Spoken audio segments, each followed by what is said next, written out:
દર્શક મિત્રો, દ્વાપર યુગમાં ભગવાન શ્રી કૃષ્ણે એટલે કે આજથી લગભગ 7000 વર્ષ પહેલા કુરુક્ષેત્રમાં ભગવાન શ્રી કૃષ્ણે ગીતાનો ઉપદેશ આપ્યો હતો અર્જુનને. ખાસ કરીને લગભગ 45 મિનિટ જેટલો સમય હતો ત્યારે કે ગીતાના જ્ઞાન દ્વારા શ્રી કૃષ્ણ ભગવાને અર્જુનનો મોહભંગ કર્યો હતો. અને ગીતા જયંતિ નજીક આવી રહી છે ત્યારે આપણી સાથે એક એવા મહંત ઉપસ્થિત છે કે જેમણે ગીતાના પ્રચાર પ્રસાર અને લોકો સુધી ગીતાનો સાર પહોંચે તે માટેનો એક ભેખ ધારણ કર્યો છે. આજે 45 મિનિટનો સમય છે આપણી પાસે, જેમાં આપણે તેમની પાસેથી શ્રીમદ ભગવદ્ ગીતા અને આજના સમયમાં જ્યારે લોકોને સતત મુશ્કેલીઓ આવી રહી છે, કેવી રીતે ગીતામાંથી ઉપદેશ મળી શકે, લોકો કઈ રીતે તેનું અધ્યયન કરી શકે, તેવી નાની નાની ઝીણવટભરી તમામ બાબતો અંગે આપણે માહિતી તેમની પાસેથી મેળવીશું. આપણા સ્ટુડિયોમાં ઉપસ્થિત છે આર્ષ અધ્યયન કેન્દ્રના સંસ્થાપક શ્રી પ્રદીપ્તાનંદ સરસ્વતીજી. સ્વામીજી, આપનું સ્વાગત છે ચંચળ ન્યૂઝમાં. નમસ્તે સ્વામીજી, આજે તમે ચંચળ ન્યૂઝના સ્ટુડિયોમાં આવ્યા છો ત્યારે મને યાદ આવે છે વર્ષો પહેલાનો સમય. ચંચળ ન્યૂઝની બી શરૂઆત હતી અને તમે પણ વર્ષો પહેલા જ્યારે કચ્છ પધાર્યા હતા એ દિવસો મને આજે યાદ આવી ગયા કે ત્યારે એક નાના પાયે આપણે શરૂઆત કરી હતી અને આજે તો વટવૃક્ષ તમે બનાવ્યું છે. તો આજે આપણે ગીતા જયંતિ અંગેની શરૂઆત કરીએ. ગીતા જયંતિ ક્યારે આવે છે અને ખાસ કરીને આ દિવસનું શું મહત્વ છે? શ્રીમદ ભગવદ્ ગીતા આ જે શબ્દ છે ને એ હવે લોકના હૃદય સુધી પહોંચી ગયો છે. માત્ર જીભ ઉપર નથી, એ હૃદયસ્થ છે.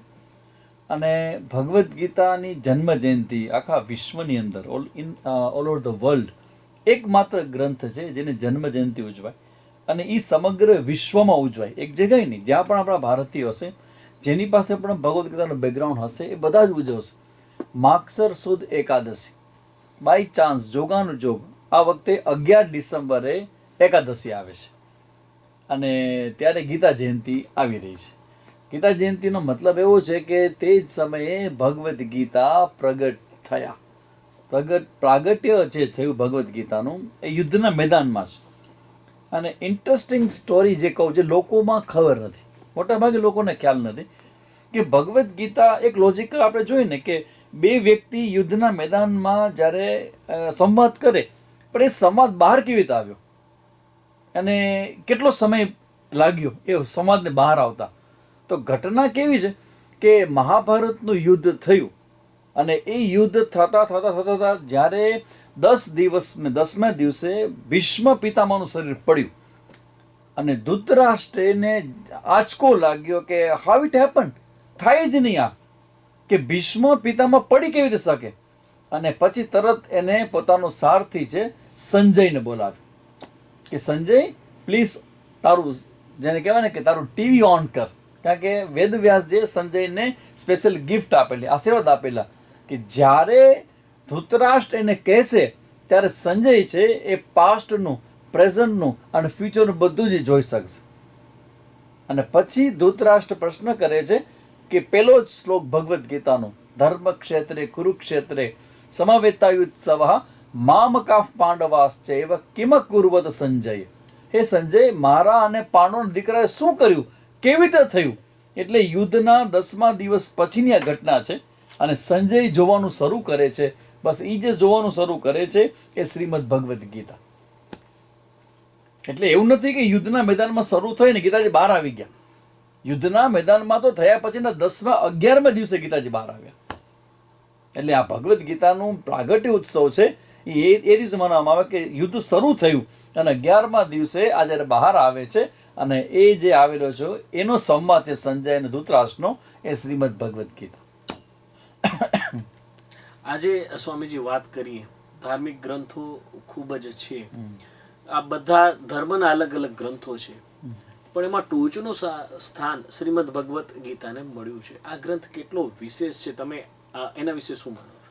એમાં એવું છે કે ભગવદ્ ગીતાની અંદર સમગ્ર વેદનું સાર છે. કારણ કે આપણા વેદ છે ને એમાં 1 લાખ મંત્રો છે. ઋગ્વેદ, યજુર્વેદ, સામવેદ અને અથર્વવેદ, આ ચારેય વેદોનો મંત્ર મળે તો 1 લાખની આસપાસ કોઈક મંત્રની સંખ્યા થાય. ને એ આખા સમગ્ર વેદનો જે સાર છે ને એ ભગવદ્ ગીતા 700 શ્લોકમાં છે. એટલે ભગવદ્ ગીતામાં જે ટોપિક છે ને એ સમગ્ર વેદના ટોપિક છે. એક પણ એવો ટોપિક બાકી નથી ગીતાજીની અંદર કે જે આપણા જીવનનું સ્પર્શ કરતો હોય અને જેના પર ભગવદ્ ગીતાએ પ્રકાશ ન પાડ્યો હોય. ભગવદ્ ગીતા આટલી બધી લોકભોગ્ય જે બની છે એનું પહેલું રીઝન એ છે કે વેદના બધા ટોપિક આની અંદર છે. એક બીજું કે ભગવદ્ ગીતાની અંદર કર્મ ઉપર વિશેષ ભાર મૂકવામાં આવ્યો છે અને આપણે બધા જ કર્મથી સહજતાથી પ્રેરિત થયેલા માનવો છે બધા. એટલે કર્મ અને કર્મની જે થિયરી છે એ ભગવદ્ ગીતામાં ખૂબ સુંદર સમજાવવામાં આવે છે. ત્રીજો મુદ્દો કે આપણા જીવનના જેટલા આપણા માનસિક જગતના જે કંઈ અપ એન્ડ ડાઉન જેને આપણે કહીએ છીએ એની ખૂબ સુંદર ચર્ચા ભગવદ્ ગીતામાં. એટલે એક સેન્સમાં કહી શકાય કે હ્યુમન સાયકોલોજી જે છે, માનવીય જે મનોવિજ્ઞાન છે, એના બધા જ મુદ્દાઓને ભગવદ્ ગીતાએ ટચ કરેલા છે. કદાચ એટલા માટે જ ભગવદ્ ગીતા આજે લોકભોગ્ય બની છે. માત્ર ભારતમાં નહીં, વિશ્વની અંદર. જેટલા કે હું ફિલોસોફીનો પ્રોફેસર હતો મારા પૂર્વાશ્રમમાં અને ત્યારે આખા વિશ્વની ફિલોસોફી હું ભણાવતો, તો ત્યારે મને જાણવા મળ્યું કે વિશ્વના કેટલા બધા એવા ફિલોસોફરો છે કે જે બધા ભગવદ્ ગીતાના પ્રેમમાં પડ્યા છે. અને મારી વાત કરું તો ભગવદ્ ગીતા સાથેનો મારો જે અધ્યયન છે એ 35 વર્ષનો છે. 35 યર્સ. હું 35 વર્ષથી ભગવદ્ ગીતા હું ભણતો હતો અને હવે છેલ્લા 20 વર્ષથી ભગવદ્ ગીતા હું ભણાવું છું. તો એના પછી ખ્યાલ આવે કે આ ગીતાની અંદર એટલું બધું ભગવાને ભર્યું છે. હું મારો પોતાનો વ્યક્તિગત અનુભવ જો શેર કરું તમારી સાથે, કારણ કે હું ગીતા ભણાવું છું, ગીતાનો આચાર્ય કહેવો, તો આટલા વર્ષથી ગીતા ભણાવું છું. હજી પણ આજે પણ તમારી સાથે વાત કરું છું ભગવદ્ ગીતાની. મોડર્ન સમયમાં અત્યારે 2024નું જે સાલ છે અને ટ્રમ્પ એની સેકન્ડ ઇનિંગ માટે ઓપનિંગ કરવા આવી રહ્યા છે, એ સમયે જ્યારે હું વાત કરું ભગવદ્ ગીતાની, તો આજે પણ મારા માટે એટલો જ એટ્રેક્ટિવ ટોપિક છે. તમે 45 મિનિટ નહીં, મારા સાથે 45 કલાક પણ બેસો તો પણ હું પૂરેપૂરું ગીતા વિશે નહીં કહી શકું. આજે પણ જ્યારે હું ભગવદ્ ગીતાને ભણાવું છું, જોઉં છું, એના શ્લોકને જોઉં છું, નવું આવ્યા જ કરે છે. એટલે એનો મતલબ એવો કે ક્યારે હું બોર થતો નથી. તમે કોઈ પણ પિક્ચર હોય, એકવાર જોવો, 2 વાર જોવો, 4 કેટલી વાર તમે જોશો, આમ તમે બોર થઈ જશો. પણ ભગવદ્ ગીતાનો ગ્રંથ એવો ગ્રંથ છે કે નિત્ય નૂતન છે. એટલે એમાં એવા સરસ બધાના ટોપિક છે, એવી સરસ બધી વાતો છે. 700 શ્લોક છે આની અંદર અને એ 700 શ્લોકની અંદર જે 40 શ્લોક છે એ તો ધૃતરાષ્ટ્ર અને સંજયના છે અને 85 શ્લોક અર્જુનના છે. હવે ભગવાનના જે બધા જે શ્લોક છે એ ભગવાન જે બધું બોલ્યા છે એ બહુ નાનું કહેવાય આ સેન્સમાં, પણ ભગવાનના બધા જ શ્લોક છે એ બધા જ આપણા જીવનની ગુરુ ચાવી છે. 584 શ્લોક ભગવાનના રહ્યા અને એ શ્લોક એવા છે કે આપણા જીવનના જેટલા પણ ક્ષેત્રમાં આપણને પ્રશ્ન આવે એની એકની ગુરુ ચાવી એક શ્લોક છે ભગવાન. સેકન્ડ ચેપ્ટરની વાત તમને કરું ભગવદ્ ગીતાની, કે અર્જુન જ્યારે એમ કે ભાઈ હું યુદ્ધ કરવા માટે અવેલેબલ નથી, કારણ કે આખો જે પ્રશ્ન જે છે ને એ ભગવાને કુકરી એવી સરસ બધાની લગાવી છે કે જેને કારણે ભગવાન પોતે ઈચ્છતા હતા કે અર્જુન કાંઈક મને પૂછે તો મારે માનવ જાત ઉપર વરસવું છે, પણ somebody should be there who can ask me. અને જો તમે કે ગીતાજીની જે પ્રાગટ્ય છે એ યુદ્ધના મેદાન, તમે અત્યારે મારું શૂટિંગ કરો છો તમારા સ્ટુડિયોની અંદર, બધું એકદમ કેટલું સરસ બને, કોઈ પ્રકારનો અવાજ ન હોવો જોઈએ, મોબાઈલ સાયલેન્ટ હોવો જોઈએ, બધું શાંત જ એકદમ, કેમ કે આપણે કંઈક ગંભીર ચર્ચાઓ કરવી છે. તો ભગવાનને જ્યારે ઉપદેશ પહેલી વખત અર્જુનને કર્યો તો એને યુદ્ધના મેદાનમાં શું કામ કર્યું? એટલા માટે કે યુદ્ધના મેદાનમાં અર્જુનના હૃદયમાં જિજ્ઞાસુ ભક્ત પ્રગટ થયો. અત્યાર સુધી અર્જુન એનો રિલેટિવ કોઈ પણ સંબંધી હતો, પણ જ્યારે અર્જુને યુદ્ધના મેદાનમાં જોયું કે 2 સેનાની વચ્ચે મારો રથ લઈ લ્યો એવું અર્જુન કહે અને ભગવાન એ રથને 2 સેનાની વચ્ચે રાખે, એટલે જ્યારે ભગવાન આટલું બોલે કે પશ્યેતાન કુરુ નીતિ, આ એકઠા થયેલા કૌરવોને તું જો, આ શ્લોક બોલે ભગવાન, આ લાઈન બોલે અને અર્જુનના મનમાં સુસુપ્ત માઇન્ડમાં છુપાઈ રહેલો એનો જે આસક્તિ છે, એનો જે રાગ છે એ પ્રજ્વલિત થયો અને અર્જુનનું માઇન્ડ એનાથી કવર્ડ થયું. વિચાર કરો આપણી સાથે કેટલી ઘટનાઓ બને છે.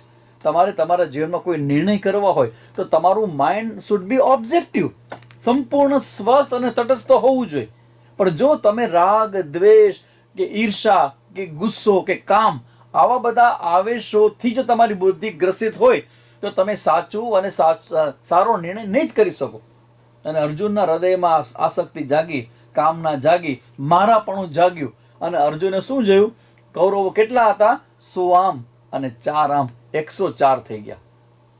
જ્યારે યુદ્ધ કરવા માટે આવ્યા ત્યારે કૌરવો 5 અને કૌરવો 100 અને પાંડવો 5. પણ જ્યારે રથને વચ્ચે રાખે છે ત્યારે અર્જુન જોવે છે કે કૌરવોનો મતલબ અર્જુન માટે બદલી ગયો. કૌરવનો મતલબ તે કુરુવંશમાં જન્મેલા, તો કુરુવંશમાં એ પણ જન્મેલા છે. તો 104 જોયા અર્જુને. કાં તો ભાઈઓ ભાઈઓ વચ્ચેનું યુદ્ધ છે, તો પછી હવે મારે શું કામ યુદ્ધ કરવું છે? મારે મારા ભાઈની હાથે શું કામ કરવી જોઈએ?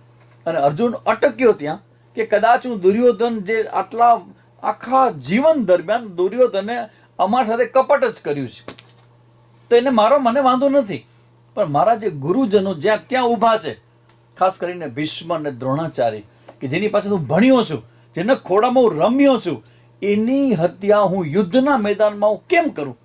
મારી જે ખ્યાતિ જેનું શું થશે? મારી જે અત્યારે જે મારા જીવનમાં મેં જે કંઈ મેળવ્યું છે એના પર કાલીટીલી નહીં લાગે? આ અર્જુનનો ક્વેશ્ચન અને એ હૃદયમાં જાગ્યો. અને ભગવાનને કહે છે, ભગવાન, આ યુદ્ધની જરૂર છે? Should I fight or should I run? અને અર્જુન જેવી માનસિકતા આપણે બધાની નથી. જુઓ સંજયભાઈ, જ્યારે આપણા જીવનનો પ્રશ્ન આવે, સમસ્યા આવે, તો પહેલો સીધો સાદો જવાબ એ જ આવે કે જસ્ટ ક્વિટ ઇટ, ભાગી જાઓ. આજકાલના છોકરા છોકરીઓને જેવું પ્રેશર આવે, 10મા ધોરણમાં 12મા ધોરણમાં છે, અને જરાક એક્ઝામમાં થાય કે પેપર જ્યારે નબળું ગયું છે અથવા રિઝલ્ટ નબળું આવ્યું છે, તરત જ પંખો બંધ દેખાય ને કે ટીંગાઈ જાઓ પંખામાં. કેમ કે એ ક્વિટ છે. આ ક્વિટિંગનો વિચાર જે અર્જુનના હૃદયમાં જન્મ્યો કે એમાંથી ભાગી જાઓ, અને ભગવાન એને કોઈ સંજોગોમાં એલાવ કરતા નથી.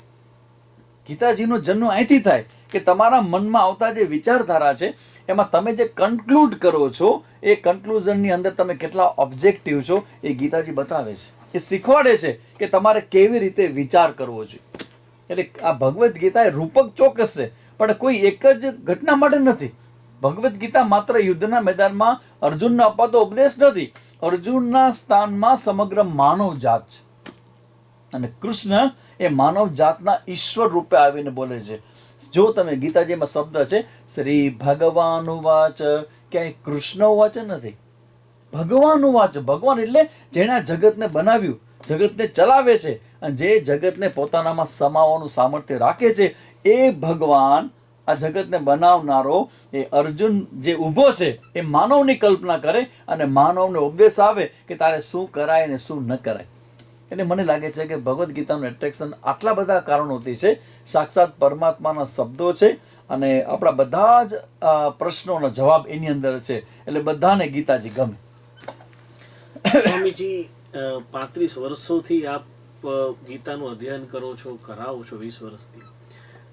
પ્રશ્ન એક તબક્કે પૂછવાની ઈચ્છા એ થાય છે, કેમ કે બહુ મોટી ગ્રંથની આપણે ચર્ચા કરી રહ્યા છીએ ખૂબ નાની જગ્યામાં, કે જે સમય ગીતાનો ઉપદેશ શ્રી કૃષ્ણ ભગવાન દ્વારા દેવામાં આવ્યો, મહાભારત બહુ મોટો ગ્રંથ છે, પણ યુદ્ધના સમયે દેવામાં આવ્યો, તો શું ઘણાએ તમને પૂછ્યું જશે કે વહેલો પણ દઈ શકાતો હતો કે પછી બી દઈ શકાતો હતો?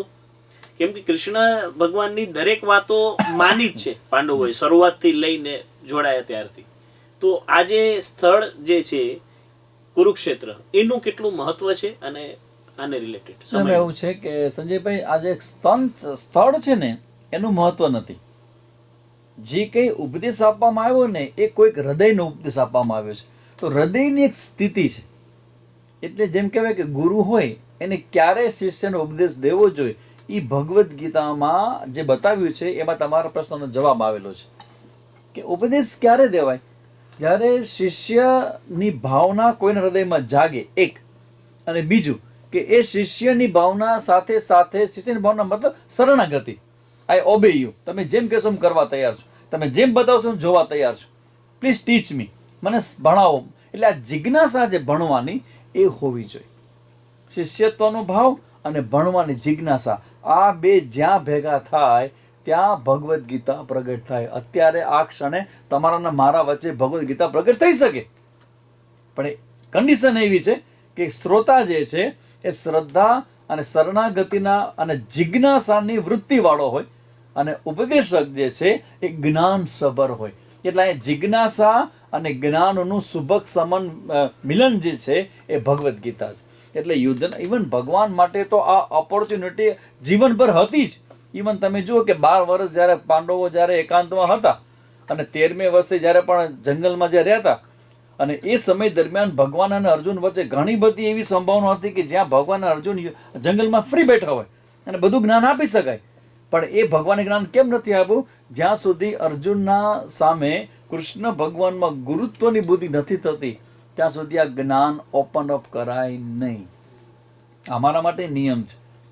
તમે અમારી સાથે સારો સામાન્ય વ્યવહાર કરો, તમને કલ્પના ના આવે કે સામે જે પાસે શું જ્ઞાન છે, બરાબર, પણ તમે પ્રશ્ન કરો તો એ સમયે તમે બનો છો અર્જુન અને એ સમયે અમે બની જાય છે કૃષ્ણ. એ કૃષ્ણ અને અર્જુન એ વૃત્તિનું નામ છે. વૃત્તિ. અર્જુન છે જિજ્ઞાસુ છે અને કૃષ્ણ છે જ્ઞાન છે. એટલે જ્ઞાન અને જિજ્ઞાસાનું મિલન એ યુદ્ધના મેદાનમાં પણ થઈ શકે, ક્લાસરૂમમાં પણ થઈ શકે અને તમારા સ્ટુડિયોમાં પણ થઈ શકે. સ્વામીજી, આપનું થોડુંક જાણવા માંગીશ.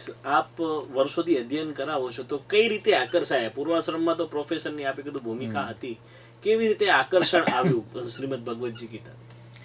મારા જીવનનું કહું, પાસ્ટ લાઈફ નહીં કહું તમને, પણ આ જીવનમાં લગભગ 10 વર્ષની ઉંમરે, આઈ થિંક આ 2005માં તમારો ને મારો જે સંવાદ થયો પહેલી વખત કચ્છમાં આવ્યો, ત્યારે મેં આ જવાબ તમને આપેલો કે મારું જીવન અધ્યાત્મ તરફ કેવી રીતે આવ્યું હતું. જવાબ આજે પણ એ જ છે કે જ્યારે હું નાનો હતો ત્યારે 10 વર્ષની ઉંમરે મારા માતૃશ્રીને 10-11 વર્ષની ઉંમર હતી મારી, અને ત્યારે મારા માતૃશ્રીને મેં એવું કહેલું કે મારું જીવન કોઈક વિશેષ છે, એ મને ખબર છે, પણ શું છે મને ખબર નથી.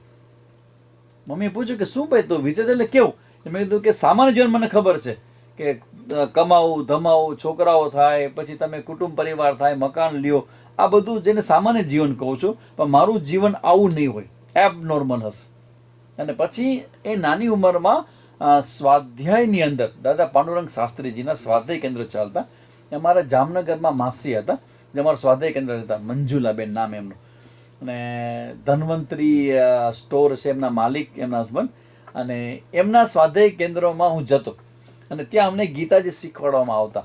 અને ત્યારે એક વખત ભગવદ્ ગીતા પર કંઈક સ્પર્ધા હતી, વક્તૃત્વ સ્પર્ધા, અને બધાને તમને જે શ્લોક ઠીક લાગે એના પર તમારે 5 મિનિટ બોલવાનું છે. અને મને બરાબર યાદ છે એ સમયે આખી ગીતાજીમાંથી સર્વ ધર્માન પરિત્યજ્ય મામેકમ શરણ વ્રજ, આખા ભગવદ્ ગીતાનો છેલ્લો ઉપદેશાત્મક શ્લોક 18મા અધ્યાયમાં 66મો શ્લોક એ મેં પસંદ કર્યો અને 5 મિનિટ માટે બોલ્યો. તાળી એટલી બધી પડી મારા માટે સાનંદ આશ્ચર્ય હતો કે લોકો તાળી કેમ પણ હું બોલું ને.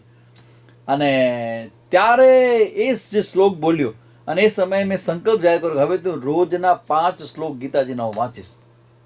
અને 5માંથી 10 થયા, 10માંથી 1 અધ્યાય થયો. રોજનો 1 અધ્યાયનું પારાયણ મારું એ સમય ચાલુ થયું. અને એમ કરતા પછી 12મું ને કોલેજમાં ગયો તો ફિલોસોફી મારો મુખ્ય વિષય, એમાં ભગવદ્ ગીતા ભણવામાં આવી. અને એમ કરતા ફિલોસોફીને ભણવાનું પૂરું થઈને ભણાવવાનું આવ્યું સેમ કોલેજમાં, ડીકેવી આર્ટ્સ એન્ડ સાયન્સ કોલેજમાં 2 વર્ષ મેં ભણાવ્યું અને એમાં પણ ભગવદ્ ગીતા ભણાવવામાં આવી.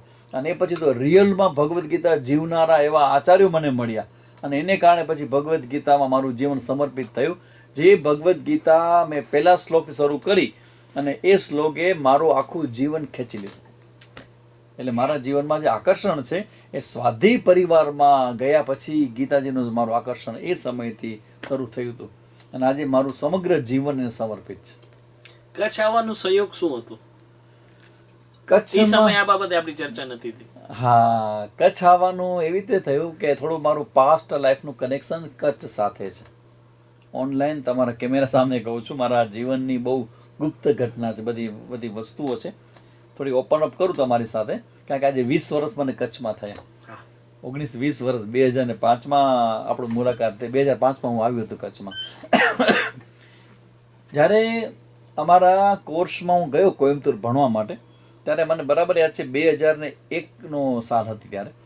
અને ત્યારે અમારો કોર્સ શરૂ થતાં પહેલાં અમારા સવારના ભાગમાં ધ્યાનના ક્લાસ હોય ને એમાં એક ભાઈએ મને લગભગ અમારો શરૂ થયો કોર્સ એના 5મા કે 7મા દિવસે મને કીધું કે સ્વામીજી તમારા વિશે મેં એક સપનું જોયું છે.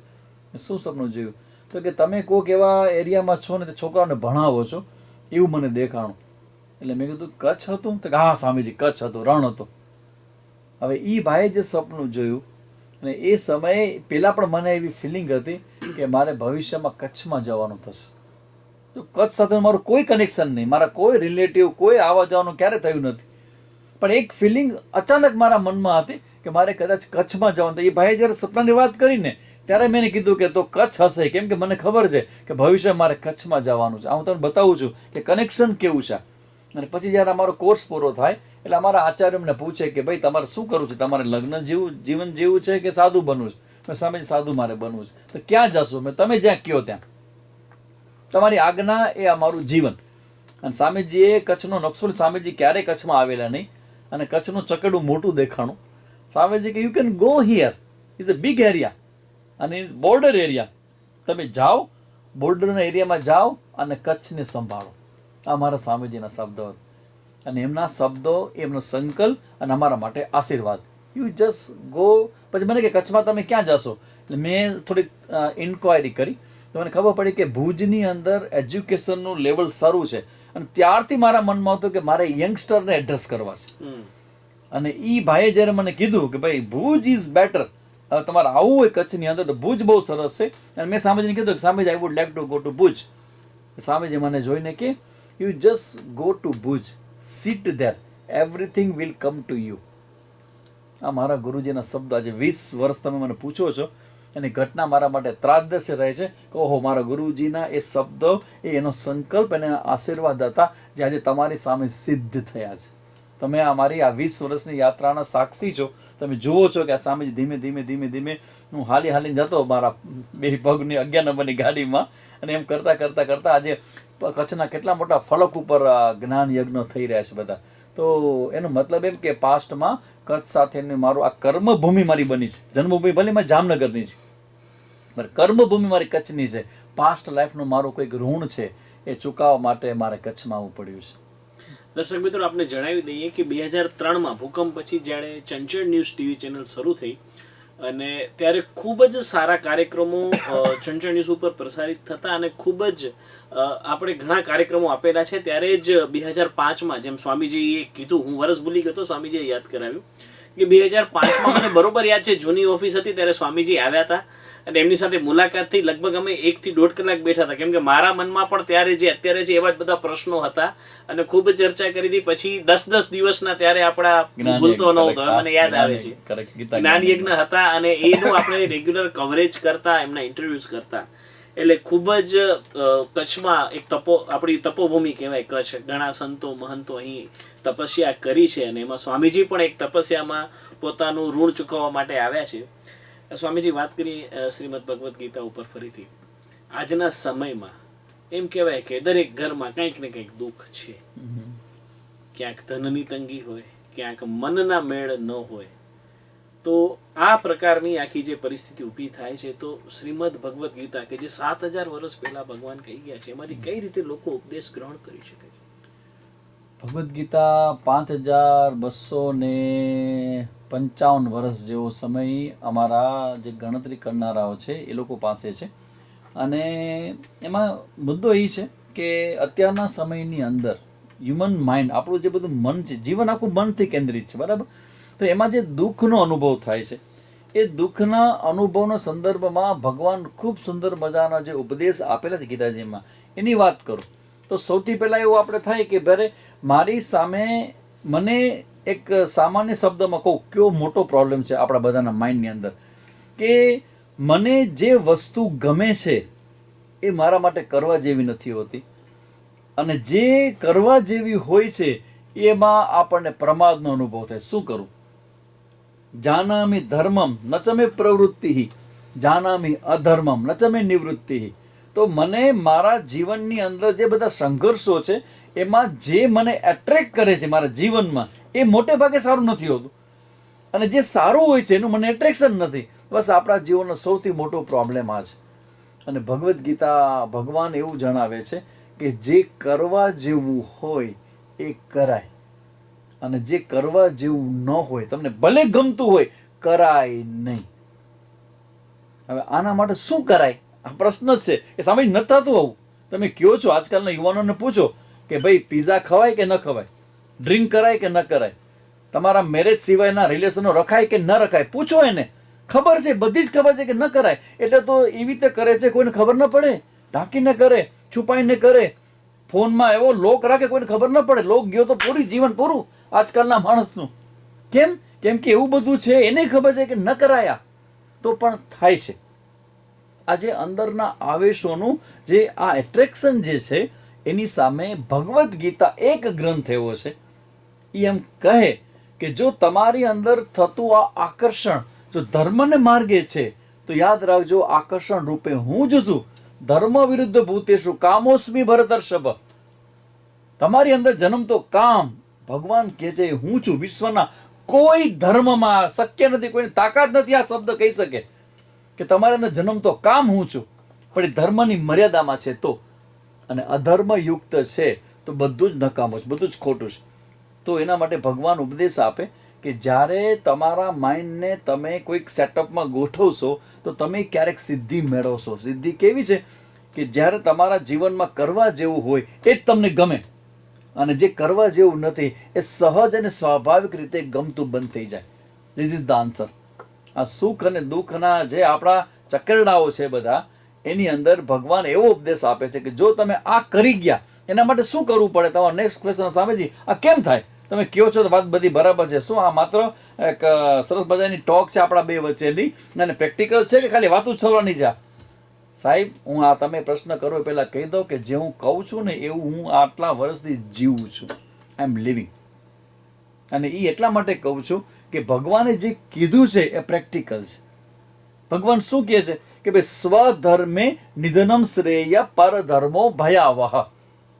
તમારો ધર્મ, તમારું કર્તવ્ય, તમારો ઓર્ડર એ તમારા માટે ખૂબ ફળદાયી છે, પણ તમારો ધર્મ નથી, એ તમને ગમે તેવો એટ્રેક્ટ કરે તો એ તમારા માટે સારું નથી. જો આ મને નાના છોકરાઓને જો એ આપણે પ્રેક્ટિસ કરાવી, આને કહેવાય માઇન્ડ સેટ. સંજયભાઈ, એક રહસ્ય જાણી લેજો, આખી રમત મનની છે, અને મનને મનાવતા જો તમને આવડી ગયું તો તમે જગતના રાજા છો. If you win your mind you are the king. કેવી રીતે? કે ભાઈ મનને સમજાવો કે ભાઈ રાતના સાંજના 8-9 વાગ્યા પછી ન ખવાય તો ન જ ખવાય. It's a poison. That's all. Finish. મારો અનુભવ તમને કહું કે આ ભગવદ્ ગીતા જે તમે મને પૂછો જે પ્રેક્ટિકલ જીવનમાં કેવી રીતે આવે એ તમને બતાવું. આ લગભગ 2 વર્ષ પહેલાની વાત છે, અને હું 9 દિવસના અનુષ્ઠાનમાં બેસું દર વર્ષે. આખો આમ વર્ષ પબ્લિક માટે હોય, પણ એ અનુષ્ઠાનના મારા 9 દિવસ છે ને, ચૈત્રી નોરતા, એમાં હું પોતે અનુષ્ઠાનમાં બેસું. અનુષ્ઠાનમાં 9 દિવસ કોઈથી કોમ્યુનિકેશન બંધ, મૌન વ્રત, અને આશ્રમ દરવાજા બંધ. અને એમાં અમુક લોકો જે મને સેવા કરવા હોય, મારું બપોરનું ભોજન હોય તો મને આપી જાય, સવારનું ચા પાણી આપી જાય. એ સમયે હું ચા પીતો, અને મૌન હોય મારું. અને જે કે મૂકવાવાળા વ્યક્તિ જે મૂકીને ચાલીએ કે હું પરો રૂમમાં, પછી બધા ચાલી જાય, પછી દરવાજા પાછા બંધ થઈ જાય, પછી હું નીચે આવું, જોઉં તો એ બેન ચા ભૂલી ગયા. હવે મારું મૌન કેવું કોને? ચા નથી, ચા નથી, ચા નથી, ચા નથી. હવે ચા ન પીએ, રોજ પીતા હોય ને આખા દિવસ બીજું કંઈ ખાવા પીવે, ચા ઉપર તો ટક્યા હોય. આપણા જેવા તો ગુજરાતીઓ છે ભાઈ, ચા વગર કેમ ચાલે? અને બેન ચા ન મૂકી, અને પછી અંદરથી થોડોક ગુસ્સો શરૂ થયો. પછી મોબાઈલ લીધો, એમાં મેસેજ કરવા માટે ઓપન રાખ્યું હતું. મેં મેસેજ કોકને કહ્યું, બેન મેસેજ વાંચે નહીં. પછી બીજા કોકને કીધું, પછી મેસેજ પહોંચ્યો, અને પછી પાછા બેન આવ્યા અને ચા મૂકી ગયા ખાંડ વગરની. એટલે આ બધી ઘટનાથી મારું મન એટલું બધું વિક્ષિપ્ત થયું, અને મને થયું કે ચા એક મને જીવનમાં ન મળે, આવી રીતે સેવા કરાતી હશે. પછી જ્યારે એકાંતમાં હતો, શાંત હતો, પછી મને વિચાર આવ્યો કે પ્રોબ્લેમ બેનનો નથી, પ્રોબ્લેમ મારો છે, કે મને ચા ઉપર આધારિત પણ શું કામ રહેવું જોઈએ. અને બસ ત્યારે એ માતાજીની સામે બેસી અને મેં પાણી લીધું કે હું જ્યાં સુધી જીવીશ ત્યાં સુધી હું ચાને ટચ નહીં કરું. અને સંજયભાઈ, એ સંકલ્પ લીધાના 7 દિવસ સુધી, પહેલા 2-3 દિવસ સામાન્ય અસર મને દેખાણી, અને પછી આ જ દિવસ સુધી ચાનો ટેસ્ટ હું ભૂલી ગયો છું. હું તમને એ કહું છું કે જો તમે તમારા માઇન્ડ સેટઅપને તૈયાર કરો તો તમે જેવું વિચારો છો, જેવું આઈડિયલ વિચારો છો, એવું તમે જીવી શકો. હું ભગવદ્ ગીતામાંથી શીખ્યો કે તમારી ઇન્દ્રિયો ઉપરનો સંયમ જો તમે કરતા શીખી જશો તો જીવનનો જે માર્ગ છે ને એ માર્ગ સુખનો માર્ગ છે. અને અત્યારના છોકરા છોકરીઓનો માર્ગ કેવો છે? Go with the flow. Party કરો, ડ્રિંક કરો, નાચો ગાઓ કૂદો, મનમાં જે આવે એને તમે રોકો નહીં, કે આપણે બધા પ્રાણી છીએ, હ્યુમન બિંગ છે, મનમાં આવે એ બધું કરો. મનમાં આવી બધું કરો તો સમાજ કે સંસારની જે વ્યવસ્થા ઊભી થઈ છે ને એ બધી પડી ભાંગે. એટલે મારો ઈશારો બરાબર સમજો છો કે અત્યારના સમયની અંદર જે આ યંગસ્ટર્સ છે, બધા યુવાનો છે, એના માટેનો સંદેશ ભગવદ્ ગીતામાં છે કે જો સુખી થવું હોય, ઇવન તમને કહું કે તમે જેટલું પણ ખોટું કરો છો ને એનું સૌથી મોટું ડેમેજ તમારા માઇન્ડનું તમે પોતે જ કરો છો. કેમ કે તમારી નજરમાં તમે પડી જ જાઓ. ખોટું કરો તો કોઈને ખબર ન પડે, પણ તમને તો ખબર પડે છે કે you are doing something wrong. અને તમને જે ખબર પડે છે ને એ કદી તમારા મનને શાંતિ કે સાચું સુખનો સ્પર્શ ન કરવા દે. અમારા જેવા લોકો છે કે લોકોની વચ્ચે ટ્રાન્સપરન્ટ જીવન જીવે છે અને જે છોડવા જેવું છે છોડે છે, કરવા જેવું છે કરે છે, તો કોઈ કોન્ફ્લિક્ટ નથી માઇન્ડની અંદર. આ સુખનું રહસ્ય તમને બતાવું છું. કોન્ફ્લિક્ટ ફ્રી માઇન્ડ આ સુખનું રહસ્ય છે. કોઈ પ્રકારનો ગિલ્ટ નથી, કોઈ પ્રકારનો મનમાં રંજ નથી, કોઈ પ્રકારની ચિંતા નથી, ભય નથી, આવેશ નથી, અને તેથી મનની જે શાંતિ છે એ કોન્સ્ટન્ટ લાંબો સમય અમે એને એન્જોય કરીએ છીએ. જેને સ્થિત પ્રજ્ઞતા ગીતાજીમાં કહેવામાં આવી છે એ આ છે. સ્વામીજી, આ તબક્કે એક પ્રશ્ન એ થાય છે કે આપે કીધું એમ યુવાનો ફ્લોમાં જાય છે, ધાર્મિકતામાં પણ માને છે, પણ જે ગ્રંથોનું અધ્યયન છે એ ન થતું હોય. અત્યારે આપે કીધું એમ દરેક મુશ્કેલીનો ઉપાય શ્રીમદ ભગવદ્ ગીતામાં છે, અધ્યયન કરવું પડે. તો કોઈને ગીતાજીનું અધ્યયન કરવું હોય તો એ કેવી રીતે શરૂ કરી શકે, શું નિયમ બનાવવો જોઈએ? થોડુંક દર્શકોને માહિતી આપી શકશો? સરસ પ્રશ્ન છે. અમારી જે પરંપરા છે શંકરાચાર્યજીની પરંપરામાંથી હું આવું છું, અને આદિ જગતગુરુ શંકરાચાર્યના જે 4 મઠ છે એમાં શૃંગેરીનો જે મઠ છે દક્ષિણ ભારતનો, એનાથી અમારા ગુરુજી જોડાયેલા છે. અમે પણ એને જોડાઈ ગયા. તો કોઈમ્બતુરનો મારો અભ્યાસ થયો. અમારા જેવા અનેક સંન્યાસીઓ આખા વર્લ્ડમાં ફેલાયેલા છે, અને અમે બધા ગીતાજી ભણાવીએ છીએ. તમારા સામે જે પુસ્તક છે ભગવદ્ ગીતાનું, એ ગીતાનું પુસ્તક એવું છે કે ગીતા ખરેખર તમે ઘરમાં વાંચતા હો ને તો એના શ્લોકનું પઠન ચોક્કસ કરી શકાય, પણ એના અર્થ જાણવા માટે તમારે કોઈક આચાર્ય પાસે બેસીને ભણવું પડે. જેમ તમે સ્કૂલમાં કોલેજમાં કેમ ભણવા જાઓ, એમ ભગવદ્ ગીતા એ ભણવાનો ગ્રંથ છે. અને અમે લોકો સંસ્કૃતમાં ભણીએ, આખી ગીતા ભણીએ, ગીતાની ઉપર ઉપનિષદ છે, વેદ છે, એ બધું ભણીએ. અને આ બધું ભણ્યા પછી ફરી ગીતાજી ઉપર આવી એટલે એક્ઝેક્ટ ભગવદ્ ગીતાના 700 શ્લોકનું તાત્પર્ય છે ને એ અમારા મનમાં બહુ ક્લિયર હોય. એટલે કોઈક એવા આચાર્ય પાસે ભગવદ્ ગીતા ભણવી જોઈએ. અમારી જે સંસ્થા છે આર્ષ અધ્યયન કેન્દ્ર, અને જ્યારથી હું ઇવન અમારા આચાર્ય અમારા સ્વામીજીને કોઈ કોઈમ્બતુરમાં હું કોર્સમાં સ્વામીજીની સેવામાં હતો, અને કોઈ કીધું કે આ બ્રહ્મચારીજી બોલે બહુ સારું છે. એટલે સ્વામીજી બોલે કે I know he is very good teacher, he will teach Bhagavad Gita in Kutch. એટલે મને એમ હતું કે ઉપનિષદ છે, બીજું ભણાવું છું, બધું ભણાવું છું, પણ મારો મુખ્ય વિષય મેં જો મારી ઓળખાણ અત્યારે ગીતા ભણાવનાર શિક્ષક તરીકેની છે. આ વાત મારા આચાર્યોએ 2004માં કહેલી હતી. તો ભગવદ્ ગીતા જે ભણવાનો ગ્રંથ છે અને અમે ભણાવીએ છીએ. જેમ કે યુવાનો માટેનો અમે કોર્સ ચલાવીએ છીએ, અને એમાં એડવાન્સ કોર્સ પણ હોય, અને પ્રારંભિક કોર્સ અને એડવાન્સ કોર્સ હોય, જેમાં ભગવદ્ ગીતામાં સૌથી પહેલાં એક અધ્યાયનો સારાંશ અમે શીખવાડી, અને પછી વધારે રસ પડે તો એક એક શ્લોક લઈને શીખવાડે, અને પછી વધારે રસ પડે તો શંકરાચાર્ય ભગવાનના ભાષ્ય સાથે ભગવદ્ ગીતા ભણાવનારો આખા કચ્છમાં એકમાત્ર હું છું. જ્યાં અમારા કેન્દ્રની અંદર ભગવદ્ ગીતા બેઝિકથી લઈ એડવાન્સથી લઈ અને ભગવાન ભાષ્યકારના ભાષ્ય સાથે અમે ગીતા ભણાવી છે અમારા કેન્દ્રમાં. એટલે હું કહીશ કે જો ભણવું હોય તો અમારા જેવા ઘણા બધા આચાર્યો આખા વર્લ્ડમાં ફેલાયેલા છે. હવે તમે લોકો ઓનલાઈન ભણાવીશ, અમારો ક્લાસ જે હોય એ ઓફલાઈન ઓનલાઈન બંને હોય. ઝૂમ મિટિંગમાં ભણાવી અમે, અમારી સામે બેઠા હોય 50-60 છોકરાઓ, બધા યંગસ્ટર મારી પાસે ભણવા આવે છે. ક્યારેક અમારા કેન્દ્રમાં મુલાકાત લેજો. સોમવારે રાતના 9:30નો ક્લાસ હોય તો બધા યંગસ્ટર હોય બધા, અને કેટલા બધા ઝૂમમાં ટીંગાણા હોય બધા. જે લોકો આવી શકતા હોય ઝૂમમાં બેસે, બાકીના મારી સામે બેસે. તો એવી રીતે ભગવદ્ ગીતા છે એના શ્લોક વાઇઝ એક એક શબ્દનો અર્થ અમે ખોલી બતાવી. એટલે ભગવદ્ ગીતા ભણવાની જે મજા છે, મને લાગે છે કે જીવનમાં જે કોઈ મજા છે જ નહીં. અમારું આખું જીવન અમે કેટલા વર્ષોથી આ કરીએ છીએ. એટલે કમસે કમ વન્સ ઇન અ વીક અમારા જેવા કોઈક આચાર્યને પસંદ કરી એની પાસે બેસી અને ભગવદ્ ગીતા ભણવી જોઈએ, તો ભગવદ્ ગીતાના એક એક શબ્દ તમારી માટે ખુલી જશે. શ્રી ભગવાન ઉવાચ, ભગવાન બોલ્યા. તો આ ભગવાન બોલ્યા તો બરાબર છે, પણ ભગવાન એટલે શું, ત્યાંથી ટીચિંગ શરૂ થાય અમારું. અર્જુનો વાચા, અર્જુન શબ્દનો શું મતલબ થાય, તમે આનો મતલબ ખ્યાલ આવી ગયો કે એક એક શબ્દને અમે ખોલીએ, એનો અર્થ આખો બતાવીએ, ગ્રામેટિકલ અર્થ બતાવીએ, અને આખા શ્લોકનો અર્થ, અને છેલ્લામાં એ બતાવીએ કે આ શ્લોકનો આ અર્થ તમારા જીવનના કયા પ્રોબ્લેમમાં પ્રકાશ પાડે છે એ અમે ભણાવીએ. એટલે ભગવદ્ ગીતા ભણવી જોઈએ. સ્વામીજી, 2005 થી 2024 ખૂબ જ લાંબો સમયગાળો થયો.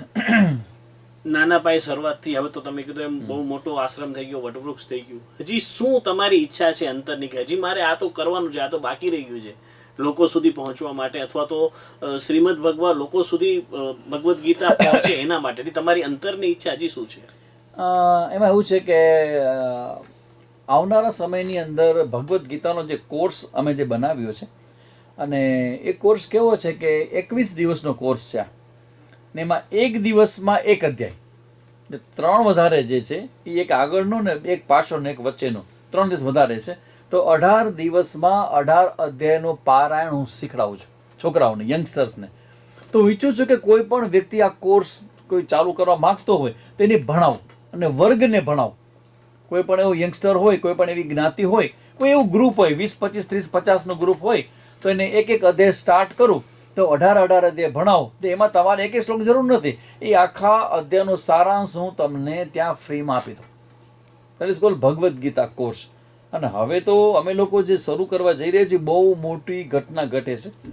ભગવદ્ ગીતાની જયંતીની જે તમે વાત કરો છો, તો મને એવું લાગે કે સનાતન હિન્દુ ધર્મનો જે ગ્રંથ છે એના પ્રત્યે આપણા હૃદયની ભાવના કેવી હોવી જોઈએ. ઘણા બધા અલગ ધર્મના લોકો છે કે જેને પોતાનો ધર્મગ્રંથ ઘરમાં નીચે રાખવાની છૂટ નથી. કુરાન કે બાઇબલ હોય તો એ ઘરની અંદર ઉપરના ભાગમાં જ રાખવાની છૂટ છે, અને બધાના હાથમાં તમે જોઈ પણ ન શકો. One type of respect, A Bible અને કુરાન પ્રત્યેનો જે રિસ્પેક્ટ એ લોકોના ધર્મમાં છે.